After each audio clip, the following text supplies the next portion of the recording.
Good morning from New Jersey. I'm Christine Nicholas, and you'll see that we have a great panel. Welcome to 11 Ways to Solve Recruiting Challenges. I am so happy to be with these guys this morning. Here's Jess Oberto. Can you put your hand up, Jess? Everybody sees who you are. Hi, Jess is our Director of Process Engineering. She's going to lead the comments for you today. So as you make comments, you can direct them at any one of us or the whole panel, and Jess will make sure that we get those. In my bottom right, always in a good position, Matt Charney. For those of you who don't know Matt, I'm just going to flip us along. So there he is. What did I put down here about you? So I noticed that you posted something this morning from Jerry Crispin. And I just wanted to tell you that I was talking to Jerry Crispin. For our viewers, if you don't know Jerry, he's the legacy proponent for talent acquisition. And he actually said to me 2 weeks ago that Matt Charney is the best writer in talent acquisition. If you don't know Matt, you're obviously interested in this. Follow him, follow his Twitter. He's the only reason I'm on Twitter.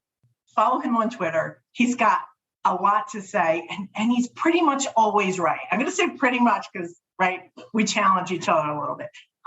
He's feisty. That's one of the reasons that we love him so much, and he really presents good thought around this topic of TA in general. Over to my left, Lorna Hagen. There she is. So Lorna is Chief People Officer, probably one of the most brilliant people I know in TA. She's on the cutting edge. She gets it. She stays there. She works at it. I don't know anyone who's ever met Laura who doesn't say brilliant. She's smart. So we're just really looking forward to hearing what you have to say. And I love that the banter that we did in the warm-up between Lorna, Matt, and myself, challenging each other to get better at what we do, period, right? So I think we're going to have a good panel. You'll notice that Eileen Kowalski from General Motors, TA operations leader from General Motors, is not on. Unfortunately, Eileen is in Orlando. She's been texting me all morning and trying to get herself and her family through a hurricane. So we're letting her off the hook. Although she is one of the most tenacious and brilliant people in process engineering and TA I've ever met. And she's going to try and jump on. First of all, let's hope that she and everybody else in that Florida area and East Coast receiving a hurricane are in good stead. Okay, so without further ado, let's start to take a look at these 11 reasons. I do want to start by telling you, where do we get our data? Thank you, Matt, for reminding me yesterday to make sure that I do that. If you aren't familiar with people science, I started the company in 1997. We're 25 years old. We are a talent acquisition consulting firm. We were founded on that first. So our first position within the industry was, how do we help companies create a well-oiled talent acquisition machine? Departments, how do they get better? How do they conquer specific recruiting issues?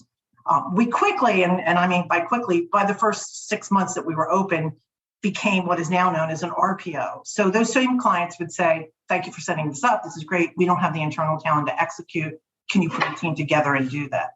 So the data that we're going to share today is based specifically from Q1 21 till now to keep it relevant. Some of it is challenged by previous data that we've collected, but it is based on the commonalities from partnerships that we have in the RPO world and the consulting world. We do have data that you'll hear us talk about internally at People Science, but for the purpose of this presentation, all the data that you hear is going to come from actual clients. It's a combination of both high volume and higher talent, lower volume positions.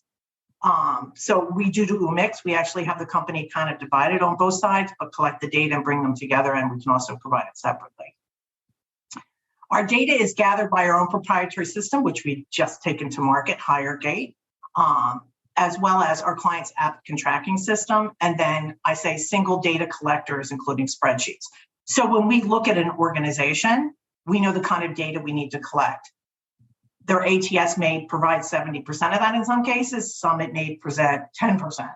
So HireGate is our technology that augments that and allows us to look from recruitment planning, recruitment processing, recruitment skill sets, CRM, all the way through to the ATS and at the end. So we get a complete cycle, and that's where this data is predominantly housed at Aggregate.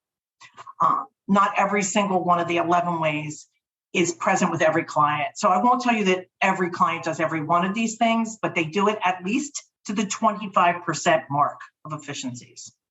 So nobody here is ignoring these. They are better at some than they are at others. Okay. Anything I missed there, Matt, Lauren, any questions? Okay. So the first and the foremost, and let me apologize, we're going to send you these slides. So all this data you're going to have, we are using them as a guide sheet. I hate to have a lot of data, but I wanted to make sure we're sending you the same thing. But discovering the root cause, number one thing. So when we walk into an organization, it's hard for us not to have assumptions. Let's say, for example, the challenge is that they have a churn and burn machine. They're turning at 120. This is a true story, burning at 120% in their call centers. So why is that happening? And, we got a voice from the business, we get a voice from training, we get a voice from talent acquisition, and we get a myriad of voices within the voices. What we know is those that are successful have really taken the time to do the work up front to discover what the real challenges are and challenging your own assumptions. The way that we do this is through the recruiting continuum, which you can see on your screen. This is also available on our website. When we send you the deck, you'll see it'll be embedded in there. But the recruiting continuum allows you to take a high-level view at what's really going on in TA. One of the most common things that I get is, we just need another software. And Lorna, you work so closely with the C-suite. I mean, you're seeing the same thing? Or? I'm seeing the same thing, and I'm seeing, I think many of the people on this call will know that a new tool comes out, and someone from left field will come and say, "Let's go explore that." And what I would say is, the tool that works for you today is the tool that you should focus on while thinking about what you need for the future. So don't make a change because something new is on the market. I mean, we were still on, frankly, ADP as an HRIS. It worked for us. There was no need to change until there is. And so that's what I would say, especially on TA tech, which is so dynamic and is changing all the time. The responsibility is to make sure you know what's out there, but that you're running your process and this continuum, effectively today while you're thinking about the future. Yeah. So, and I think taking a high level is something, and Matt, you and I talk about this all the time. Talent acquisition within the organization is the only division in many, many organizations that it's just go find me talent. Yeah, I mean, absolutely. And so I think to the point, technology generally tends to be sold as a solution. A solution solves the problem. And I think that the root issue often is that you're trying to actually put in a solution without having a problem, which is going to create an actual issue, right? So that's a huge roadblock. And I think to the point of this continuum, one of the most important but overlooked things is that people rarely map their process. And by that, I mean the continuum, but every kind of touch point along the way to identify what these issues might be. And almost always, when you break down what can I be doing, what's necessary, and essentially how do I make this most frictionless, hiring experience possible? Because you want to go seamless. And anytime you add a technology, that's actually adding friction for the most part. Now, it can end up saving time, but most of the time it's just adding complexity, which is the antithesis of what you're trying to do. But at the heart of it, it's almost always a process issue, and it's almost always a process that can be eliminated. And I would say 90% of the time, that's going to be the result of a talent acquisition audit. Yeah, and we just had an instance a couple of weeks ago where we're now shortening time to fill by like 2 days because it was a process issue. It is so much easier to fix a process issue than it is to challenge your technology and try and make a change. Look at your internal talent and see, these are all good components. So I guess, the lucky win is when you find out it really is a talent process issue. And when you go to the continuum on our website, you'll see that we have a broad view, for example, under define and attract, under your actual recruiting execution, interviewing, offer and background, onboarding, employee, how the performance is holding up, your communications. And you can actually go in and grade yourself based on these categories. So the categories are better defined on our website. That's a whole other presentation. And we'll be doing another one. We do these about once a quarter, presenting the continuum. So we'll make sure and get an invite out. But this is a good place to start. It does give you that high level look. Okay. Streamlining processes. Well, there we are. I think we just kind of covered that, right? it's, a lot of times we're just too busy doing the work. The amazing thing for me when we go into implementation is that recruiters are just, they're working and working. And they get comments like, you're not working hard enough, or you're not working fast enough, or I don't have the right story. So they're constantly in what Covey would call, right, this fight and flight quadrant 1 mode, where they've got to keep putting the fires out. When they're doing that, they cannot look at the process. In fact, they marry that process. They don't want to change anything, because changing anything means that they're going to be up another hour that night trying to meet some kind of a goal. So I don't think that we can always depend on the recruiters to say this is a problem with the process, but we certainly can't ignore it when they say this is a process issue. But sometimes just enlightening them that they're subject to their process allows them to do that. Jess was part of process engineering for us. Anything to add to that? I think just definitely stepping back. So, the recruiters are in the seat, they're in the weeds doing the work, but having a really strong team lead or a client service manager to look at the data, look at how things are moving with recruiting, and then being able to, like we said, go to the recruiting continuum and dissect the process step by step, see where the data looks a little off or where there's any flags, and then having a strategy team there to make those changes. So recruiting can keep moving, but that things are being fixed along the way as you're doing the work.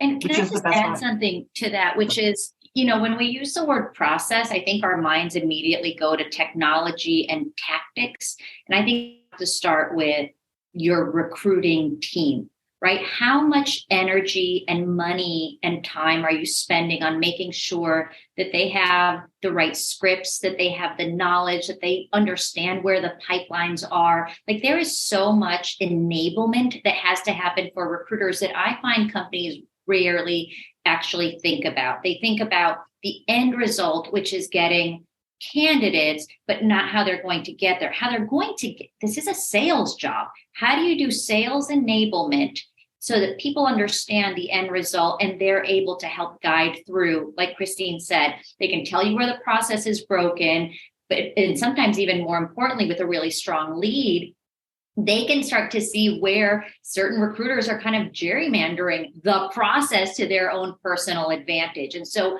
really making sure that you have a kind of an eagle-eyed view from the top.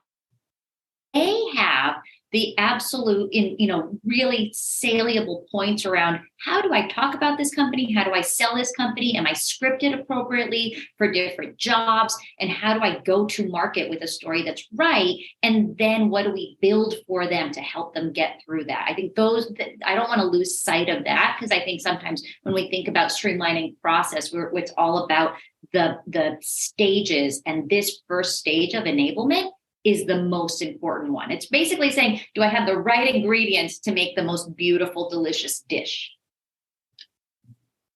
Sorry, we just came back from a food vacation, so it's all on my mind. And it's lunchtime. So yes, and it's lunchtime on the East Coast, right? Good morning, by the way, on the West Coast and Mountain. The other thing that I'll add to that is Lorna is a chief people officer for many years.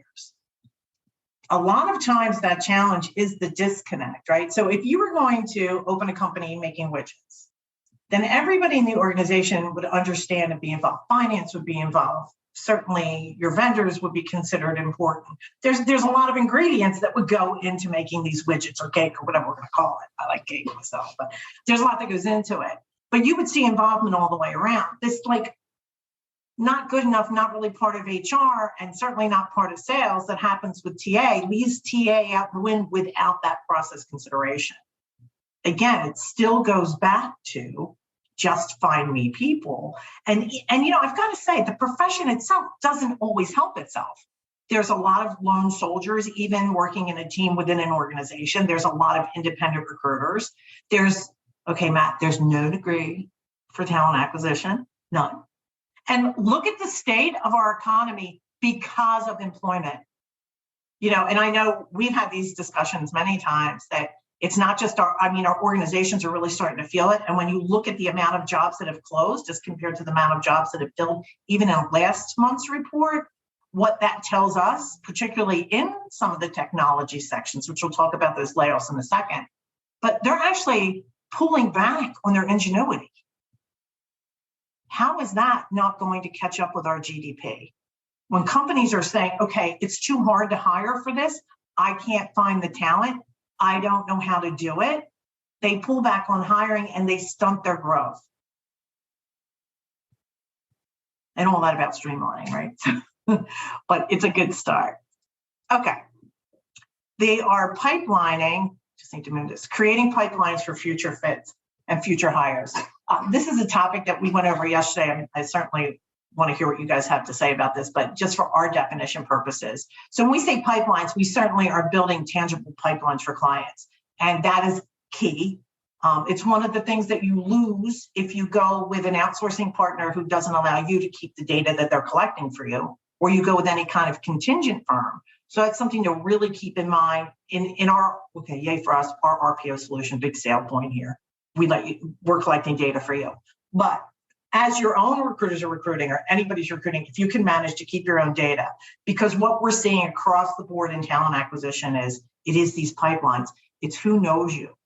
It's who wants to be a part of your organization, what the sentiment is. So if you start to think about your new hires in the next day and the next year and the next 10 years, you need to think of them like customers, like you're your own brand, which is where your employee value proposition is where you start everything.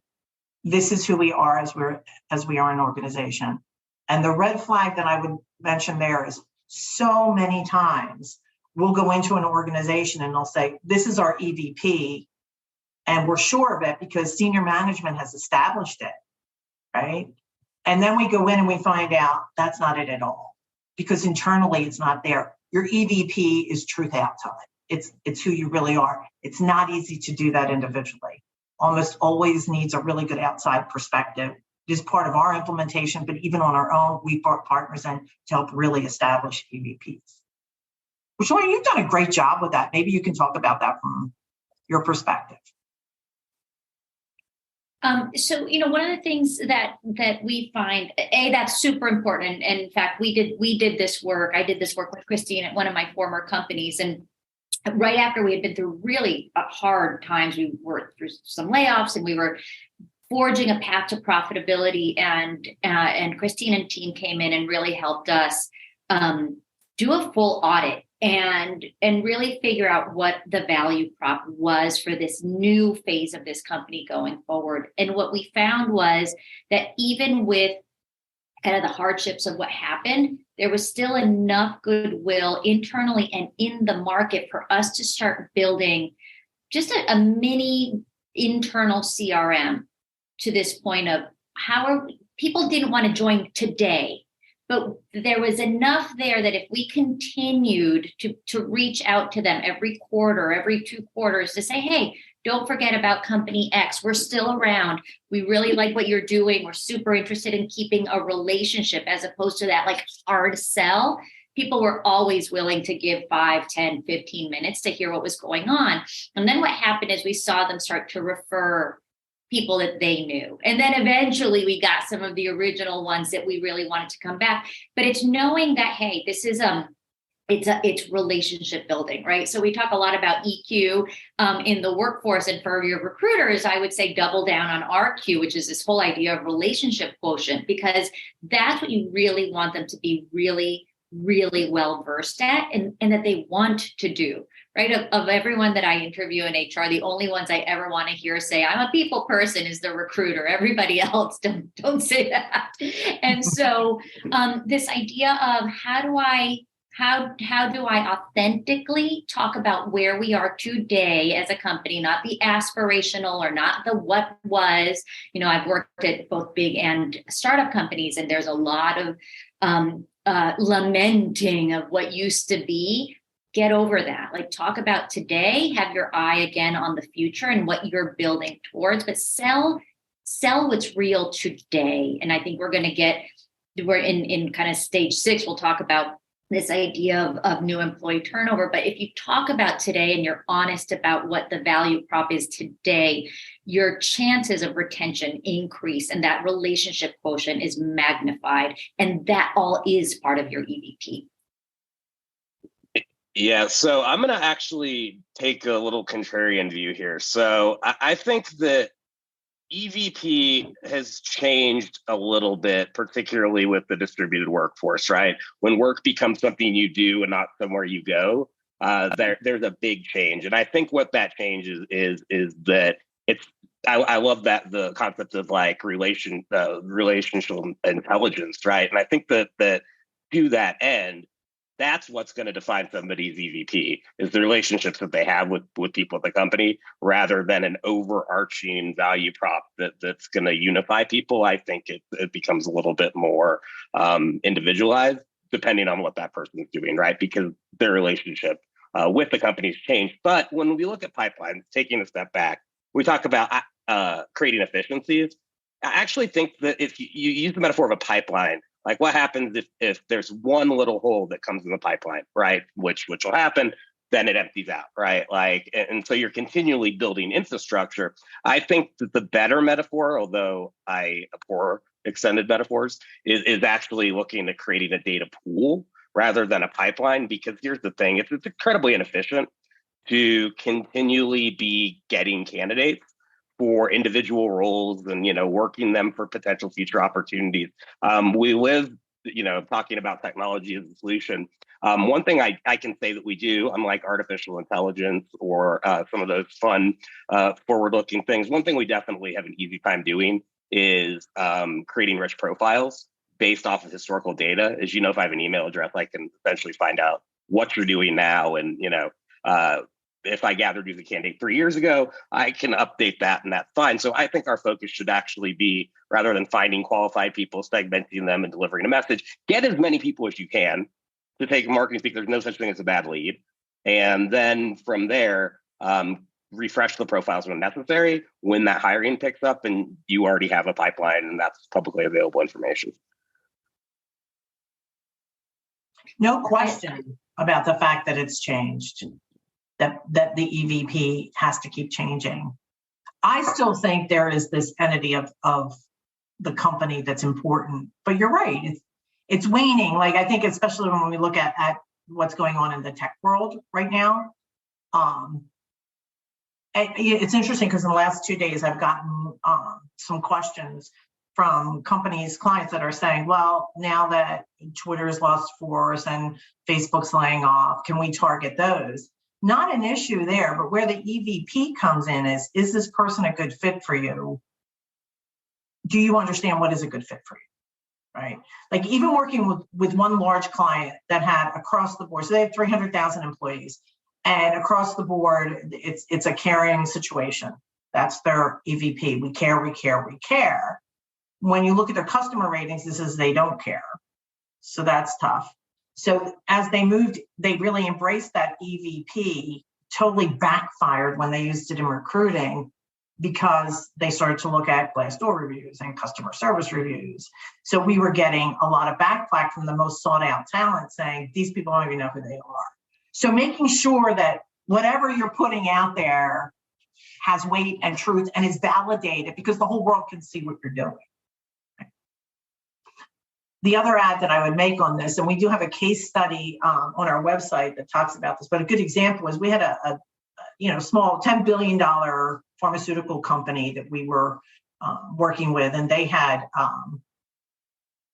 a tough time finding salespeople because they were a heart company, a heart drug, and they were coming out with an infectious disease drug, so something they didn't know anything about. And they really needed 200 and then 400 sales representatives to go in theater, in hospital. It's a very close market. I think LinkedIn said there was 2,700 in the country. So what Jess and team cleverly did is we really created a marketing strategy because we knew once we were live with them, our goal was to get them there in a 6-month window. And we knew there was another drug coming. 25% of the hires after 4 months were coming from candidates who said no the first time. So to Matt's point about it's a sale, it's a sale. You have to go above the noise. In this case, we were putting out all the information we could about where the stock was going. So there was a security blanket there. It was really targeted messaging. What's been interesting for me is that was maybe 2018 that we last counted that, but those numbers have trended the same. In between 22 and 25% of the candidates are coming from those who said no when we're in a marketing sense to a pipeline. And it doesn't really matter what the position is. It can be all kinds of positions, although the longevity could be longer, right? So it's not necessarily 4 months for everybody.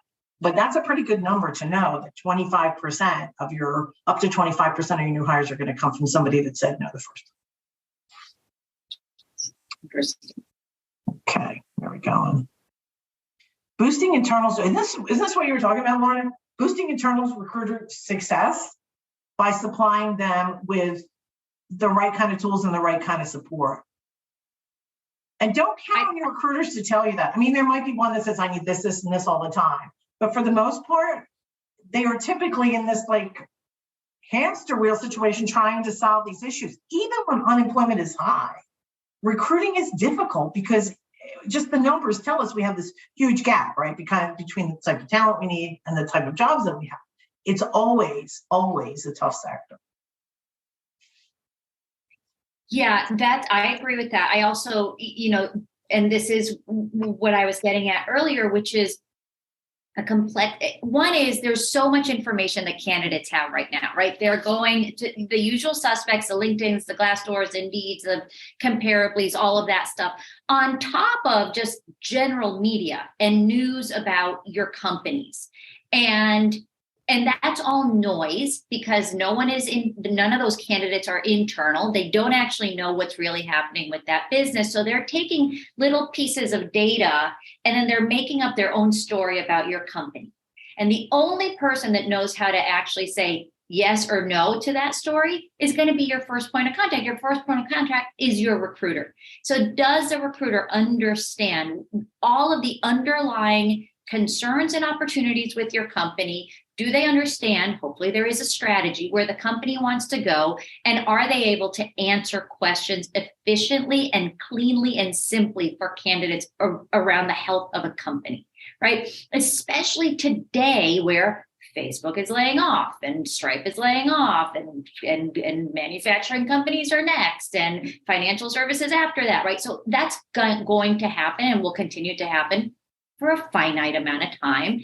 And does your recruiter actually understand where the company is? And so I would say today, recruiting is not going to stop. I don't care what any of these companies say, recruiting never stops. There's always going to be a job that needs to be filled, a key man risk that left, and all of a sudden you have to backfill. That's always going to happen. So whoever says recruiting is stopped, that's just not the case.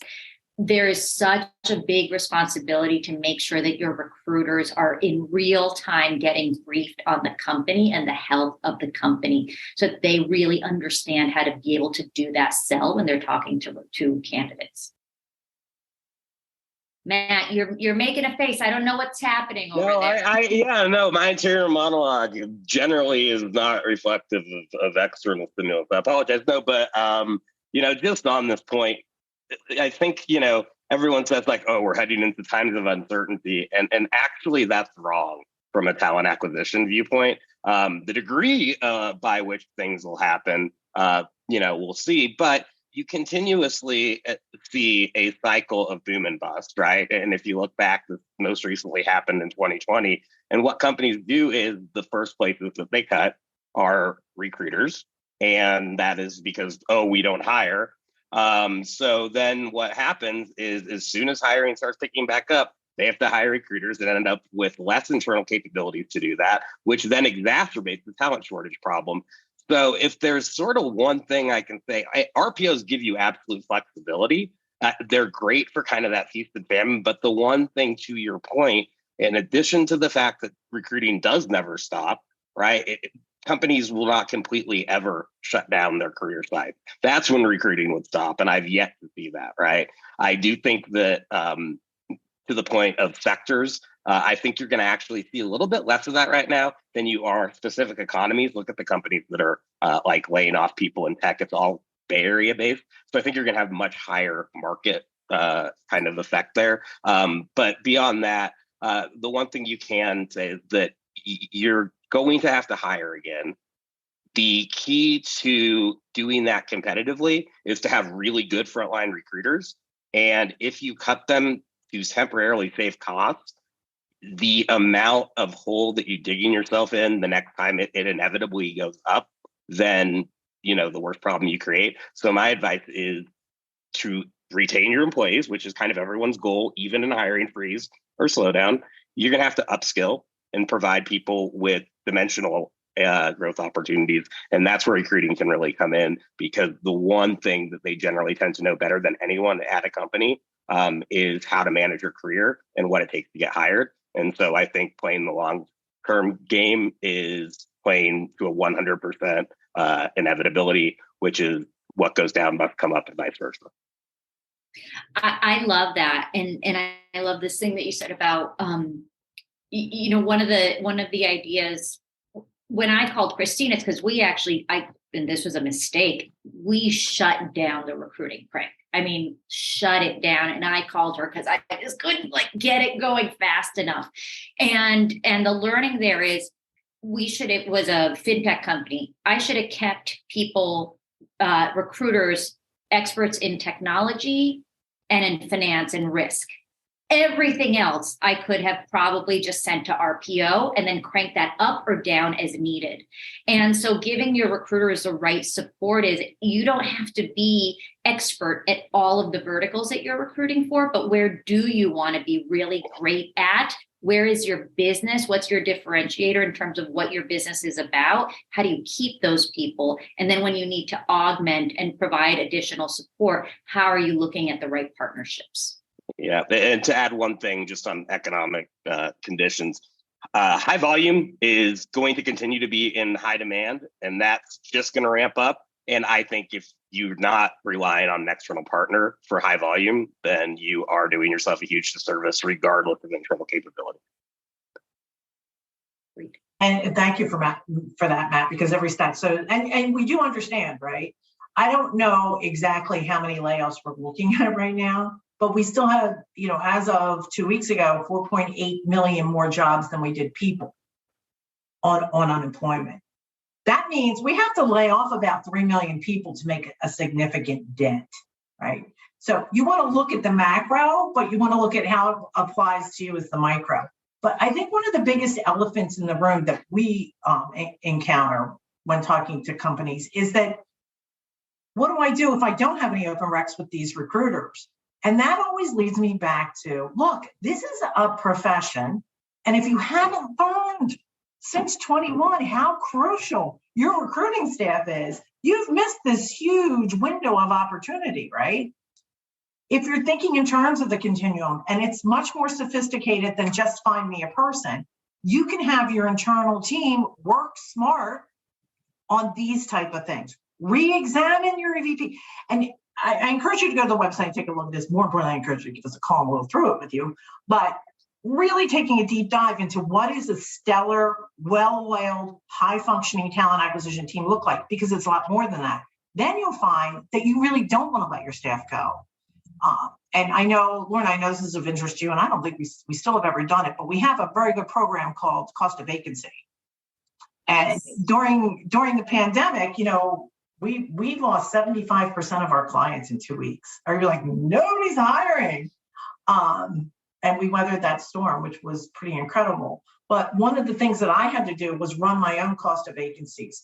How much is it going to cost me to lose this recruiter is how I went into it. And it really, I've been presenting cost of vacancy for maybe 10 years before that. No, it's great. No, it caught on and I saw how it worked. Doing it for yourself, whole different experience. But I can tell you, I was like, I could not afford to lose almost anybody because I knew things were going to be turning. And then where would I be, right?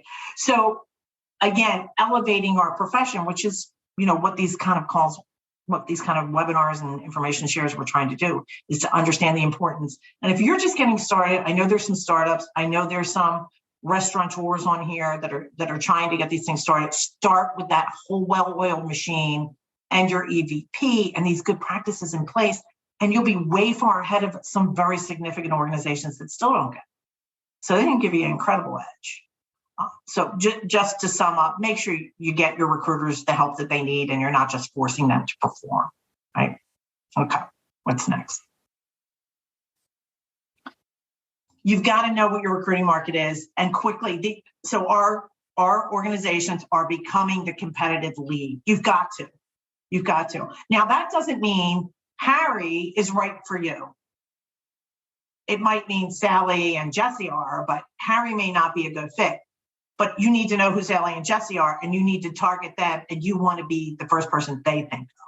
So by really understanding who you are in the market and then saying, this is how we're going to compete for this talent, that's where your win lies. So when we look behind these successful initiatives that we're doing, we're able to build that for them. And that goes back to sales mentality, right, Lorna? You wouldn't go into sales and not think about your competition. Absolutely. And I would say there's a piece to augment here for the recruiters too, which is how they're selling. How do you enable them to do that? And influencing, how well can they influence hiring managers? Because hiring managers until the end of time will always believe that they can get 10 out of the 10 skills that they wrote in that job description. And it's just not true, right? So how well versed is your recruiter at the ability to suss out what is critical and important versus nice to have and important to the hiring manager? And I think looking at those and helping them then see and identify where the market is and where, to Matt's earlier point, where the pool is the deepest. And then how do you get them to be able to influence on decision making, knowing that hardly ever is someone going to hit the imagined bullseye, because I don't ever think they're the correct bullseye. Why are you laughing, Matt? No, I just liked that we talked about process. We talked about, how to improve metrics, how to improve like employee brand perception. I think it was the first time hiring managers came up. So I was just thinking it was long overdue. Yeah, but they are sort of key to everything that we talked about, right? And so going back, I do think that, this is the one I would underline, right? Because I think what Lorna said earlier, I used the word gerrymandering. And I love that because it is the perfect description of that gatekeeper mentality. And I think that the more autonomy, like we try to centralize and guard power and really be the gatekeeper for a hiring manager.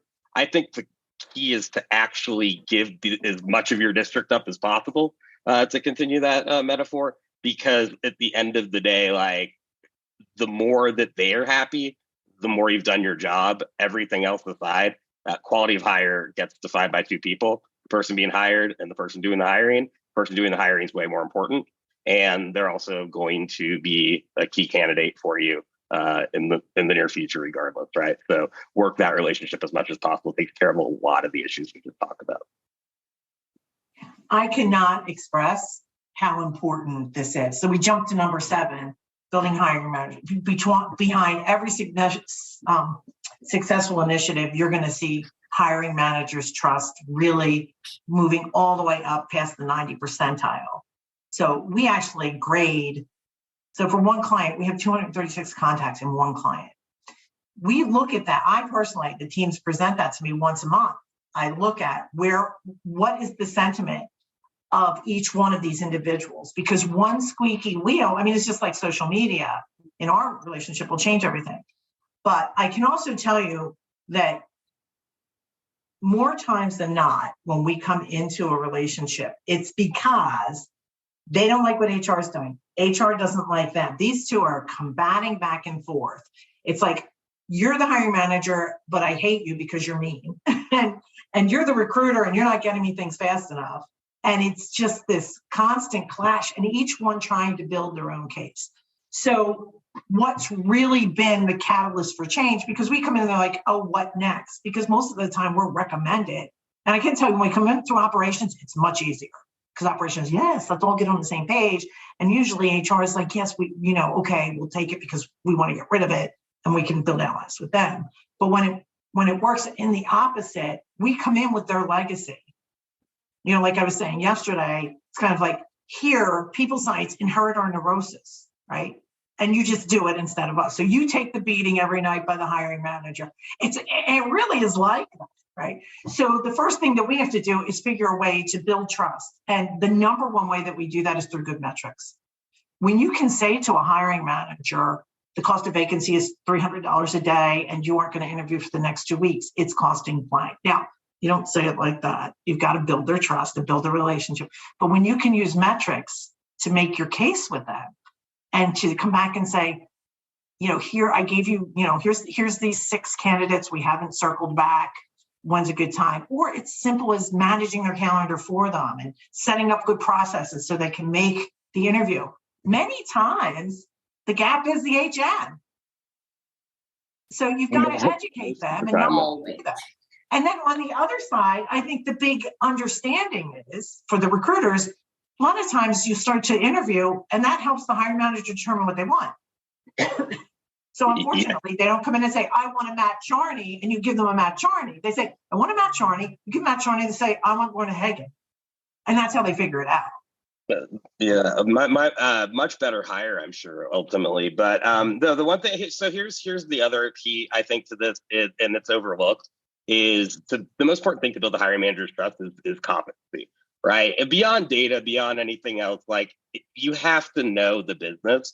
The more that you can have the opportunity to spend time either with them or get an understanding of like what goes on a daily basis, kind of, to the point of sentiment analysis, like what really goes on in the department, like, kind of all that, those hidden variables. Once they feel that you kind of get it, then you have a lot more latitude to operate. And I think the other thing that, is very important is every single requisition should have an intake or kickoff or whatever you want to call it meeting. But when you talk about controlling the market, what I think has been really successful in controlling expectations is saying, okay, how I'm going to look and I am going to talk to a bunch of people. I'm going to present you with this amount of candidates by this date, and you're going to select from these. Does that sound reasonable? You almost always get a yes. And then I guess bigger market conditions control the flow because they've already agreed to look at 5. So essentially what you're doing is just narrowing their choice rather than leaving open-ended saying, okay, will you consider this person? Just saying these are the people who you have to consider. We agreed that, you would, take this many people by this date. And that right there, I think, makes a lot of the market variables inconsequential. And here's a big cheat sheet for that, right? So we create an interview guide when we do the intake call. We play it back to the HM, so they're agreeing. So as they're going through the process, they're like, oh yeah, well, I don't want somebody who wears a cap, so I don't want Matt. Well, then we add that as one of the ingredients. Does that make sense? That's a great cheat sheet. If you really establish an interview guide, everybody buys into it. This is something that we do all the time, and we actually have it in HireGate. Lauren, I think they had something like it in Greenhouse, but we did augment with our own stuff at On Deck to really help do that. And I know that was a catalyst for really bringing those things together. It's like, oh, wait a minute, I did agree with my recruiter. So now it's up to me too to kind of have an onus instead of point a finger. I love that. And taking what the two of you have just said together, my biggest advice for a TA function, and certainly for individual recruiters, is don't be a hero. Actually, a hero is like the worst thing you want to be in any sense, actually, in business. And be clear, be smart, be fast, and set the right expectations from the very, very, very beginning. I think that's one of the most important things that you can do. Exactly. And then they change. So be Gumby too, right? We jumped past a couple. I'm just going to see if I missed anything, but I think we hit on most of these. And again, you're going to be getting this deck. Oh, I love this one though. This was really cool because I didn't see this coming, right? But when I went back and looked, everybody who's being successful is saying that they're taking some ownership on this employee turnover thing. The thing, and we've had accounts just to help reduce turn. What's interesting to me is that is not, and recruiting will say, that's not my challenge, right? But when they do say, it is my challenge, but it's not just my challenge. When you line the 3 pillars up, again, here's a big helpful hit. If you've got a turnover problem, look at the way you're recruiting them. Make sure you understand your EVP. Is that following through in the training? And is that following through in the management? And by the way, it needs to start with management and come all the way through, right? So if I go back to another large organization, same one actually that has the CARES story going on, they also were having an incredible amount of turnover in one spot in a sales division, and went out and visited this guy. And he is what I would call a carrot and stick guy, but he is worth an incredible amount of money and they can't lose him. And the beauty of him is he's had the same 5 team members on his team for like 10 years, but they're getting old and they're retiring and they just don't want to do this anymore. They're hanging in there. So we start to replace them, and it's just a churn and burn machine because the messaging from the organization is here and this guy is here. This is probably one of the most influential things that's happened to me in my own business, because we just did a flip and we said, we're not carrot and stick. The company's not carrot and stick. His name was Dave. Dave is carrot and stick. We found people who can only perform and have a lot of respect for carrot and stick, and they went turnover solved. So the misnomer is A, the whole company is like that, and B, you can't really solve turnover from a recruiting standpoint, because once we took that deep dive and we said starts with the hiring manager, onboarding carriage is the same message, and that's who we look for, we were able to increase the turn. Well, I will say from someone who runs all of it, when I started to bonus my heads of TA on first year retention, there was a lot of pushback. And I said, I own comp and TA and talent management and learning and OD. Your responsibilities and mine are to come together to build one employee life cycle, right? That it's added to the continuum. The continuum is part of that life cycle. So you're all responsible to each other. And you really saw, to your point, oh, okay, we're going to recruit, how we onboard, how we train, how we think about retention, and they're not different disciplines. And so everybody is aligned to the same strategy. TA went into it kicking and screaming, basically saying, I can't control managers. And I was like, I understand that, but you're a part of my team and we're looking at everything holistically. So it's a huge change in mindset, but I think one that's ultimately really important to retention and employee engagement. Well, and you don't have to change them. You just have to emphatically understand them. And we're all in empathy, right? And don't judge, right? You can't judge. And the other thing is there's a job for every person and a person for every job. It doesn't mean that I'm going to fit it. Well, in our case, okay, except for 4.8 million, there's a big skew there. But you know what I mean? Philosophically, there's a job for every person and a person for every job. Did we miss anything else on that? Oh, no. Okay, good. Here we go.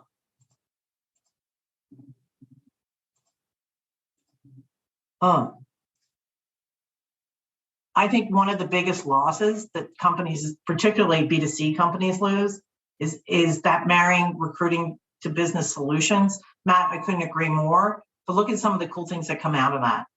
If your recruiters are talking, whether it's email or on the phone or whatever way they're communicating, you can, and we've done this, you can throw things in there. I'm just going to make this up, okay? But let's say the Gap might want to bring back khakis. Well, the recruiting market, the people applying and the people they're reaching out to, stop laughing. I'm wearing khakis. No, I'm not. Okay.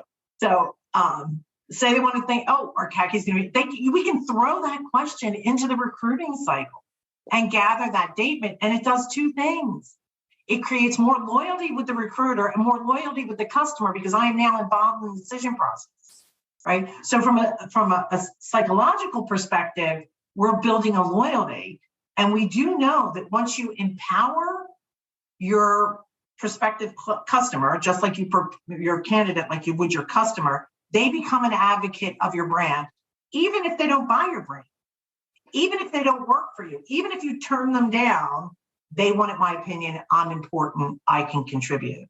So as we start to see this marriage take place and get closer and closer with the business, they work together on solves that really can make a difference. Yeah, and just adding that, the one thing that I don't see enough of, but have seen employed successfully in the past is directly turning them into customers. So in Firebrand, big restaurant holding companies to do it, when they, knock candidates out of process, they send them a coupon, and the uptake was like 100% on that coupon offer because like they felt a connection because they had, interacted with HQ. So if you want like an immediate way to turn candidates into ROI and your B2C, include that at the end of the process, and you'll have something to crow about every single QBR. I love it. And there's something else that you can do. If you're going into a layoff mode, you're going to hold up, have those recruiters work on that. They're pipelining and building customers at the same time. It's a new world. Okay. Wise and effective use of temporary suppliers, contracts, executive search, and direct hire companies, including RPOs. This is where I can sometimes cut my nose to spite my face, but if I go back to who we truly are in a consulting sense, I see so many dollars wasted. Jess and I spent a long time meeting with a company that has 25,000 employees. They have a $65 million temp spend. Did a deeper dive, 42 million of that is because they simply don't know how to hire for those positions. They don't, and nobody wants to. So they just keep, and what happens, especially in the MSP world, right? When you have that kind of spend, you've got an MSP, it's going back to the MSP, and that group is almost always being led by purchasing. So they're not thinking in terms of how can we save dollars? They're thinking in how can I cut the cost for contractors? So that broader picture, the continuum, the good work all gets thrown out of the window, right? At the same time, we have come in as an RPO partner and saved clients millions of dollars because they had too much of a contingent spend for the same reasons, and we're able to turn it around. So making sure that you really are making wise decisions.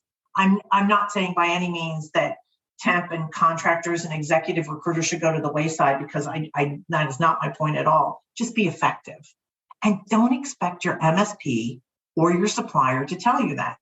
Two things. First off, it goes against the grain of what they're making, right? And the second thing is, when you look at outside providers, whether it's an RPO or a staffing firm or direct hire company, we are all different too, right? It's hard. If you lump us together, you make a mistake. I think one of the slides shows there's different kinds of RPO. There's different kinds of staffing companies.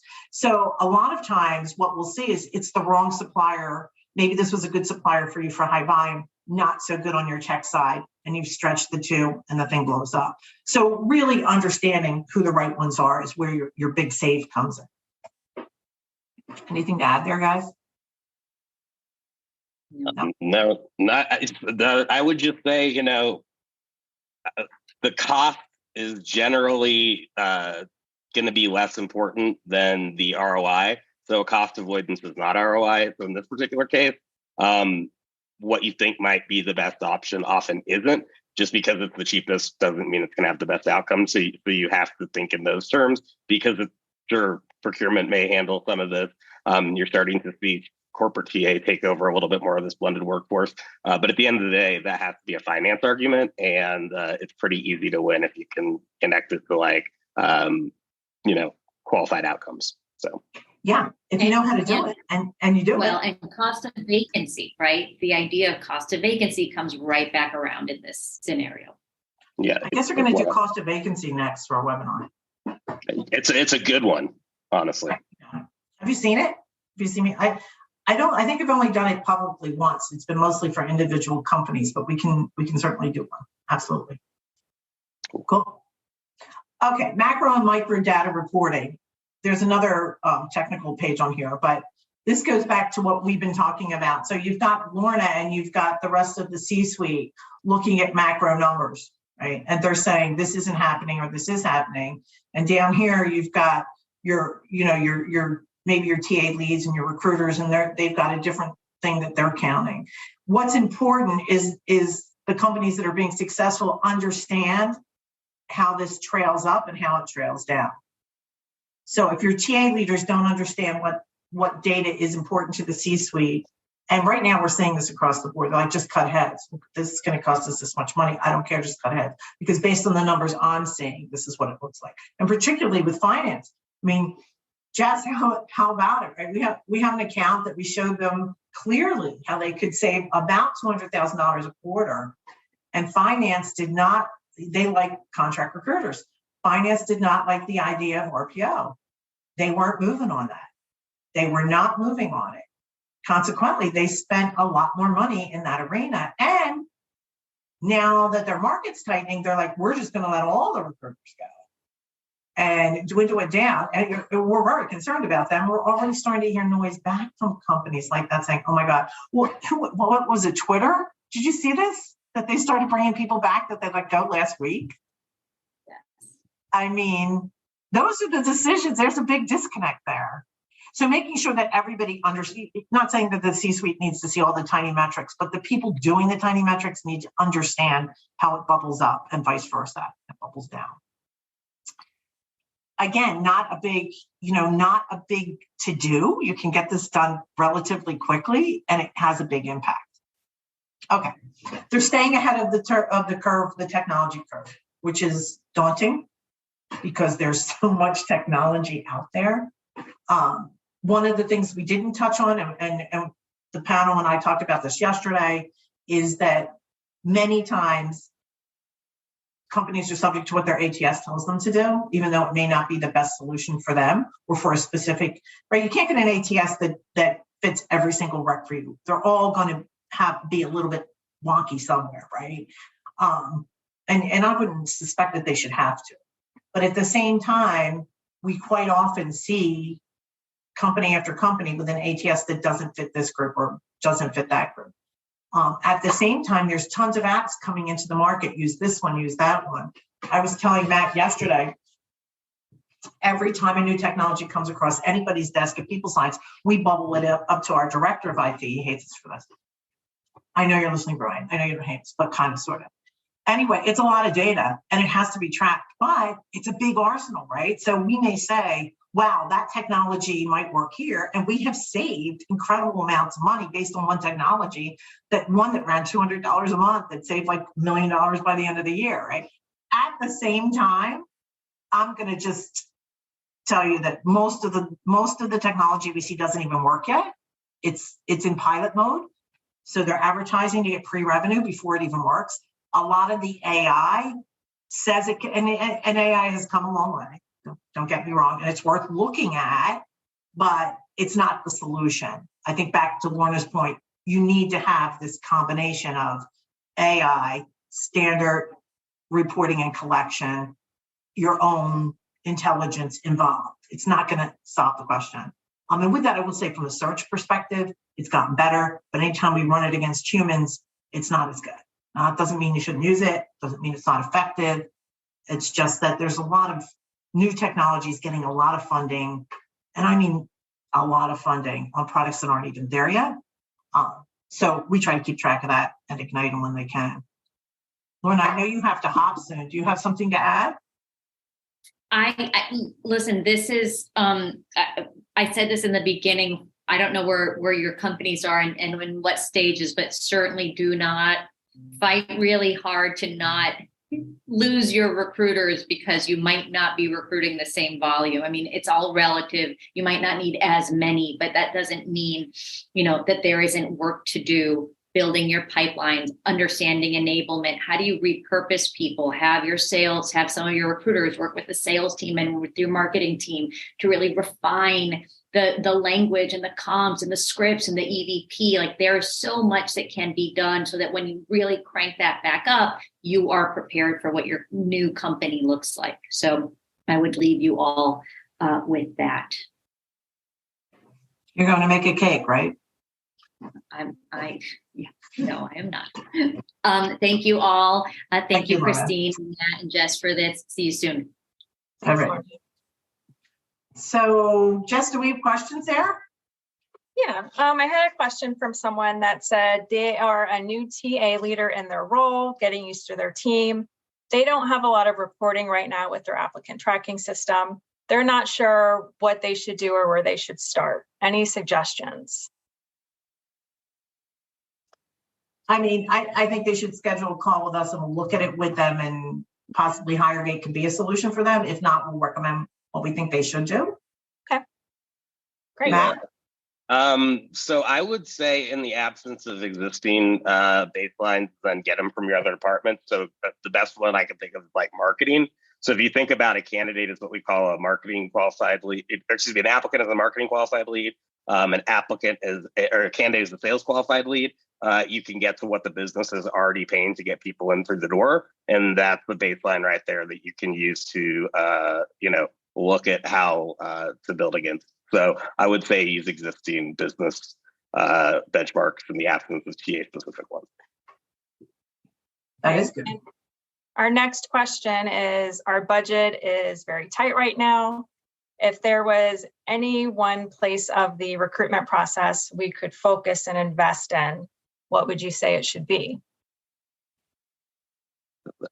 So for me, that's not the most easy question to answer because there's no one size fits all approach. But the easiest thing I would say across the board to cut costs in is at an enterprise level, I should say, or if you are doing high volume, high turnover, is to buy your own media, because most companies go to either programmatic or an agency to purchase their job ads to try to be more competitive. But when you add the margins up there, oftentimes that represents millions of dollars a quarter in just margins that don't actually go to ad buying.